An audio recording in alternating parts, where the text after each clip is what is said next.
What are you going to do tomorrow? I will extract my tooth. I will change the car oil. I will paint my house. Cut my hair. ولو إن يعني لا أنت كده سوبرمان. يعني أنت كده هتخلع ضرسك بنفسك، وأنت اللي هتدهن الأوضة بنفسك، وأنت اللي هتغير زيت العربية بنفسك. لو قلت للفرنجة I will extract my tooth. I will change the car oil.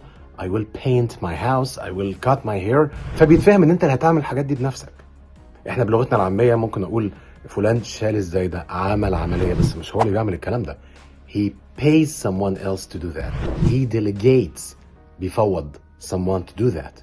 عند الفرنجة لازم تقولها بالطريقه دي. I will have the car oil changed. هخلي زيت العربيه يتغير. هنا have يعني يجعل. هحلق شعري. I'll have my hair cut. هخلي شعري يتحلق. I'll have the room painted. هخلي الأوضة تدهن. لكن I'll paint the room 100% you're gonna do it yourself. فهمت؟ شكرين يا باشا.